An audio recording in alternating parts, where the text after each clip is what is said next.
रोहिलखंड व Bareilly roadways workshop में outsourcing के तहत काम कर रहे टेक्निकल स्टाफ ने सोमवार को कार्य का बहिष्कार कर दिया। उनका कहना है कि 2 माह से वेतन न मिलने की वजह से भुखमरी की नौबत आ गई है। बच्चों को शिक्षा के अलावा 2 जून की रोटी के लिए भी नाको चने चबाने पड़ रहे हैं।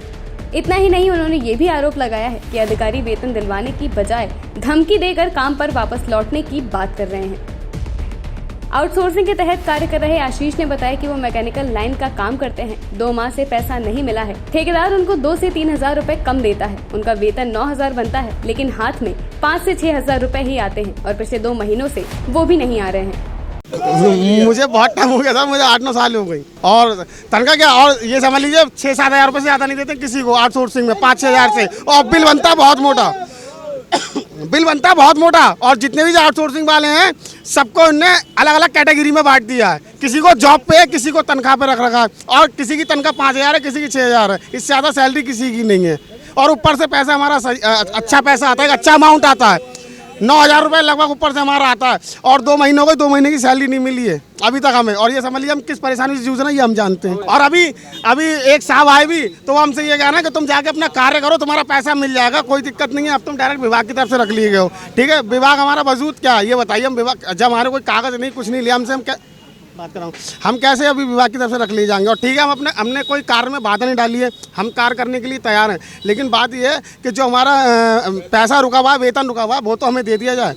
ये तो इतना तो नुकसान का देखिए, इस चीज़ से हमें क्या मतलब नुकसान तो इसके जो अधिकारी स्वयं अगर हमारी सैलरी दे दे तो हमको बैठते थोड़ी नहीं। कम से कम ऐसा मान लीजिए 100 से ऊपर है। सुभाष नगर सिटी बरेली, सुभाष नगर ऐसे समझिए। ठेकेदार को रद्द कर दिया, कैंसिल, उनका ठेका खत्म कर दिया गया है, ये बता रहे हैं। और हमें भी नहीं पता था, हमारा पैसा तो वही देते सुभाष। हमारा पैसा जो है वो हमें ठेकेदार द्वारा ही मिलता है, आपको पता है। लेकिन अभी हमें पता ही नहीं है कि पैसा देगा कौन। हम ठेकेदार को अगर कॉल करते हैं, जब विभाग पेमेंट करेगा ठेकेदार की, तभी तो ठेकेदार पेमेंट करेगा। ठेकेदार को हम कॉल कर रहे हैं, वो ये कह रहा है मेरा विभाग की तरफ से पेमेंट नहीं हुआ। विभाग से कह रहे हैं, विभाग के किसी अधिकारी से कह रहे हैं, तो वो ये कह रहा है तुम परेशान मत हो, तुम अपना कार्य करो, तुम्हें पैसा मिलेगा। बीच में हम फंस गए। मैकेनिक रियाज अहमद उर्फ गुड्डू ने अधिकारियों पर दबाव बनाकर काम कराने का भी आरोप लगाया और कहा कि काम न करने पर वर्कशॉप से बाहर करने की धमकी दे रहे हैं। मामला पैसों का, 2 महीने से तनख्वाह नहीं मिली। हमारे ठेकेदार का ठेका निरस्त कर दिया गया, हमें बताया नहीं गया।